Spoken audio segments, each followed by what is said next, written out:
Hi, this is Tim of the 1916 Company. Welcome and thanks for logging on. If you love this watch, email us. Team Mosso at the1916company.com. It's in the description below.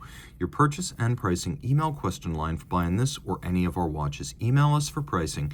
Team Mosso at the1916company.com.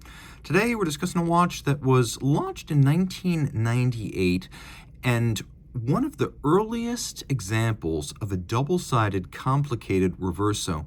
It's also one of the few examples pre-2000 of a reverso that includes a chronograph. This is the Reverso Memory.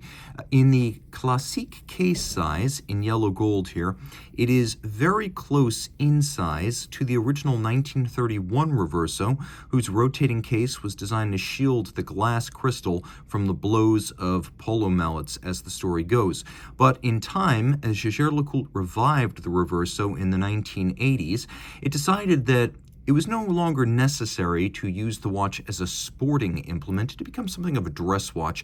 There was now the potential to include a complication on the second side of the case, and that's exactly what we have right here. So, in the classique case size, it is 23.1 millimeters across, not including crown or chronograph flyback trigger, 9.5 millimeters thick, and 38.6 millimeters from lug tip to lug tip with a 17 millimeter spacing between the lugs. Now, during the 90s, this watch debuted late in the decade and was made through 2002.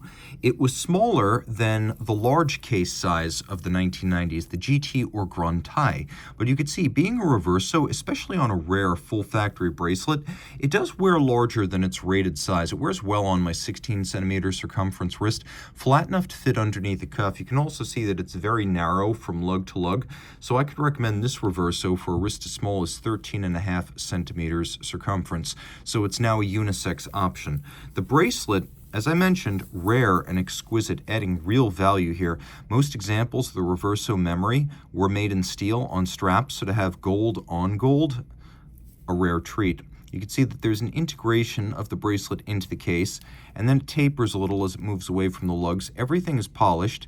It's got a distinctive design, and that design is a 7-link staggered alignment, staggered link size.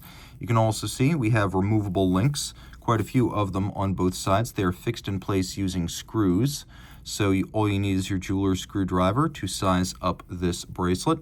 We have a double folding clasp with a friction fit system. You can see the inside, the chassis of the clasp is curved to match the curve at the underside of your wrist. And then there's a little JL logo where the two pieces part. Rolling back to the case itself, it would be recognizable to Reverso owners of the 1930s. So we have a sort of rectangular form when you view the soldier shots online, but what gets lost is how nuanced the Reverso case is.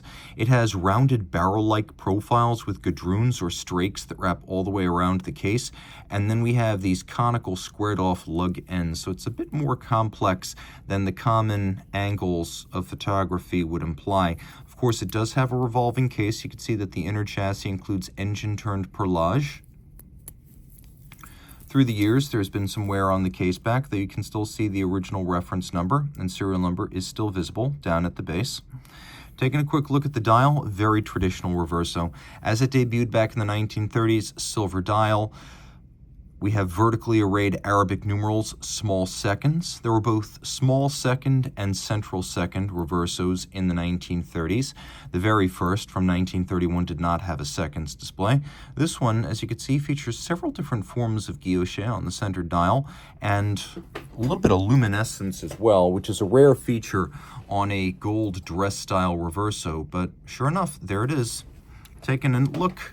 You could easily be forgiven for mistaking this for an older generation of reverso, given its conservative size and style.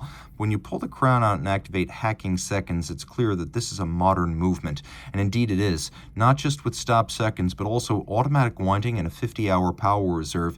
It beats away at 3 hertz, pivots on 23 joules.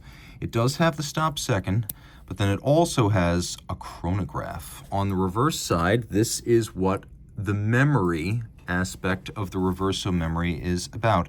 We have a rosette guilloche inside a 60-minute chronograph, and it is always on, which means when you hit the flyback action, it has already restarted itself. So it is almost like an Omega chronostop in that regard. And the reverse dial has a very different, punchier aesthetic than the silver front. Lots to love right here. Now, the watch in its day was 30 meters water resistant. Traditionally, Reversos had no water resistance, so 30 meters back in the 90s and early 2000s was considered to be the wave of the future, pun intended, for Reversos.